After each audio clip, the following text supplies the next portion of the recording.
Please subscribe for more updates. Bell button pi click చేయండి.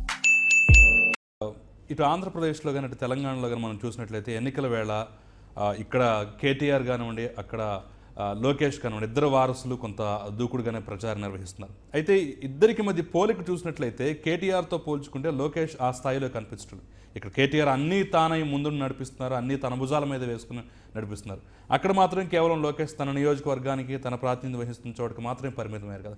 ఎలా వీరిద్దరి మధ్య ఉన్నటువంటి పోలికలను కానివ్వండి, వీళ్ళిద్దరి మధ్య ఉన్నటువంటి అంశాలను కానీ ఎలా చూస్తారు? అంటే ఇద్దరిలో కామనాలిటీ ఏంటంటే వారసులు. అవునన్నా కాదన్నా తెలంగాణకు టీఆర్ఎస్ మళ్ళీ అధికారంలోకి వస్తే కేసీఆర్ కనుక కేంద్ర రాజకీయాల్లోకి వెళ్తే ఖచ్చితంగా కేటీఆర్ ముఖ్యమంత్రి అవుతాడు. అక్కడ చంద్రబాబు నాయుడు తర్వాత ఆటోమేటిక్గా లోకేష్ ముఖ్యమంత్రి అవుతాడు. ఇది జగమెరిగిన సత్యం. కానీ తేడా ఎక్కడ కనబడుతుందంటే as of now KTR succession అనేది దాదాపు దగ్గర దాకా వచ్చేసింది. ఇప్పుడు ఆయన ఆల్రెడీ టీఆర్ఎస్ వర్కింగ్ ప్రెసిడెంట్ చేశారు. కానీ తెలుగుదేశం పార్టీలో లోకేష్ ఇప్పటికీ ప్రధాన కార్యదర్శి, వర్కింగ్ ప్రెసిడెంట్ కాలేదు.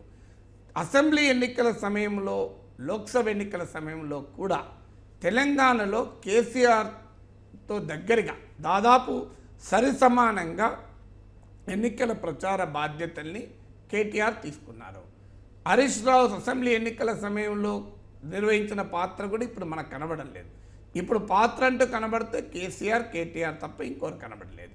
కానీ ఆంధ్రప్రదేశ్లోకి వచ్చే వరకు ఇప్పటికీ చంద్రబాబు నాయుడే డామినెంట్ రోల్ క్యాంపెయిన్లో తీసుకుంటున్నారు. అది బహుశా ఈ ఎన్నికల వరకు వ్యూహాత్మకంగానే టీడీపీ చంద్రబాబు నాయుడుతోనే పోవాలని నిర్ణయించుకోవచ్చు.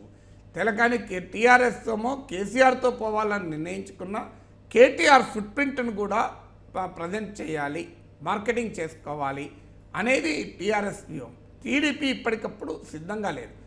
కారణాలు టీడీపీకే తెలియాలి. కానీ లోకేష్ను వారసుడిగా ఇంకా ముందు పెట్టడానికి సిద్ధంగా లేదు.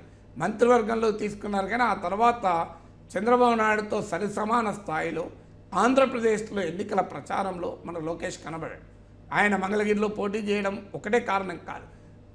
ఈ ఎన్నికల వరకు జగన్మోహన్ రెడ్డి ఎదుర్కోవటానికి చంద్రబాబు నాయుడు రాజకీయ అనుభవం, 40 ఏళ్ళ రాజకీయం అని చెప్తుంటారు. మరి రేపు లోకేష్ కూడా ఆ రంగంలో దిగితే ఆ మాట అనలేడు. అందువల్ల ఇప్పటికీ చంద్రబాబు నాయుడు వర్సెస్ జగన్మోహన్ రెడ్డి చాయిస్గా ప్రజల ముందు పెట్టాలి అనేది టీడీపీ వ్యూహంగా కనబడుతుంది. పొలిటికల్ ఇమేజ్ మేనేజ్మెంట్లో కూడా కేటీఆర్ కోమో ఒక ఇమేజ్ వచ్చేసి మెయిన్గా యంగ్ ఓటర్స్లో, మిలీనియల్ ఓటర్స్లో ఇప్పుడు సొంతగా అంటే కేసీఆర్ కొడుకుగానే కాకుండా ఒక కనెక్ట్ కేటీఆర్ తెచ్చుకోగలిగాడు.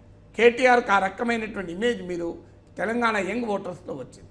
ఆంధ్రప్రదేశ్కి వచ్చే వరకు ఆ రకమైన అంటే టీడీపీ అభిమాన ఓటర్లలో లోకేష్కి ఉండొచ్చు, లేదని నేను అన్నాను.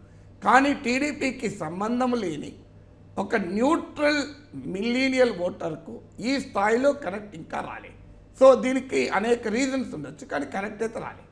అందువల్ల ఇప్పటికీ ఆ కనెక్ట్ రాలేదు కనుక కంపారిటివ్లీ మనకు కేటీఆర్తో పోలిస్తే లోకేష్ ఆ రకమైన హై ప్రొఫైల్ క్యాంపెయినర్గా ఆంధ్ర రాజకీయాల్లో లేడు.